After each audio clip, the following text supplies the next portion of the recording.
All right, let's get right into it. What if you could take the absolute best lessons from three of the most powerful finance books out there? We're talking Rich Dad, Poor Dad, The Cash Flow Quadrant, and Quit Like a Millionaire, and get it all in just a few minutes? Well, that's what we're going to do. We've boiled down their key ideas into one clear path to financial freedom. Let's go. Let me start by asking you what might just be the single most important question when it comes to your finances. Are you working for your money, or is your money working for you? Be honest with yourself, because the answer reveals everything about the financial road you're on right now. You see, the path you're on, it's not really about the numbers in your bank account, not at first anyway. It's all about your mindset. It starts with what you believe deep down about work, about money, and about wealth itself. Robert Kiyosaki in Rich Dad, Poor Dad lays this out perfectly with his two father figures. His poor dad, well, he gave the advice we all know. Go to school, get a safe, secure job, climb that ladder. But his rich dad, he taught something totally different. Learn how money actually works so you can own the ladder, not just climb it. One path leads to depending on a paycheck your whole life. The other leads to real freedom. Following that conventional advice? Well, that's what often traps people in what Kiyosaki famously called the rat race. And you know this feeling, right? You get a pay raise or excited for a minute, but then somehow your expenses rise to meet it. A bigger mortgage, a nicer car, and suddenly you're right back where you started, just as dependent on that next paycheck, only now the bills are bigger and the stress is higher. So how do you escape? How do you get off that hamster wheel? It all comes down to understanding one incredibly simple but powerful rule that the wealthy live by. Getting this one concept is the absolute bedrock of financial intelligence. And honestly, if you only take one single thing away from this explainer, please let it be this. This one idea is a total game changer.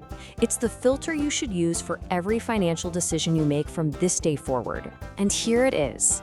The wealthy understand the critical difference between an asset and a liability. It's so simple. An asset puts money in your pocket. A liability takes money out of your pocket. That's it. A rental property that pays you every month, that's an asset. The fancy car you're making payments on, that's a liability. And this one simple distinction creates two totally different financial realities. The wealthy, they use their income to buy assets first. Those assets, things like stocks, businesses, index funds, they then generate even more income. It creates this powerful upward cycle of wealth.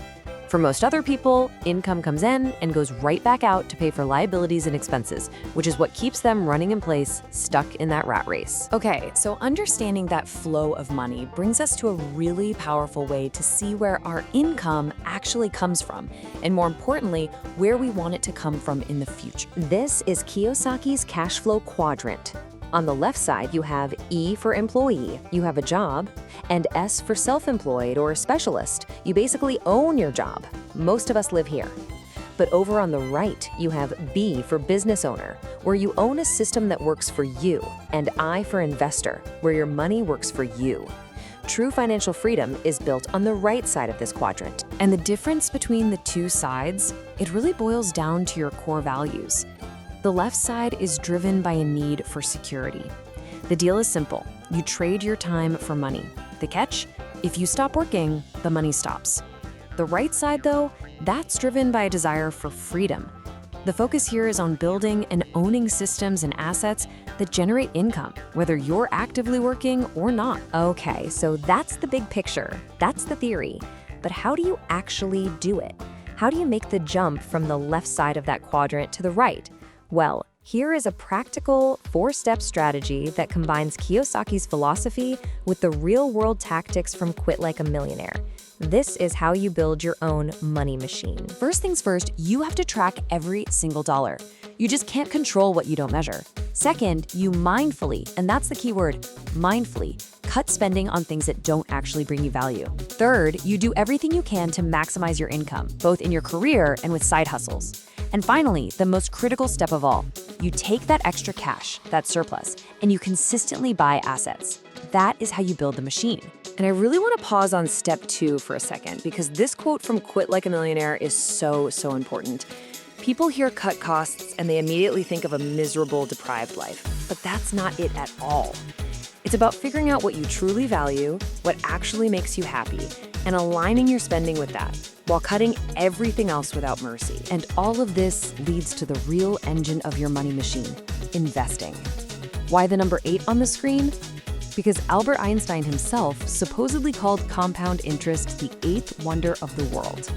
It's that almost magical force where your money starts earning its own money, which then starts earning even more money. This is what turns small, consistent investments into wealth that can genuinely change your life over time. So, that brings us to the end, to the most important question. We've talked about the mindset, we've talked about the strategy, but what's it all for? What is the real point of all this work? The end goal, it's not just a big pile of money. It's freedom. It's about reclaiming your time, your single most valuable, non-renewable resource. It's about having the power to say no to things you don't want to do and a full-throated yes to what truly lights you up. It's about having options, having control, and getting to design the life you actually want to live. So I'm going to leave you with one final thought. Forget the spreadsheets and the strategies for just a moment and ask yourself this. If you woke up tomorrow morning and all of your bills were paid for by your assets, meaning you did not need a paycheck to live, what would you do with your day? Your answer to that question, that is the true definition of wealth.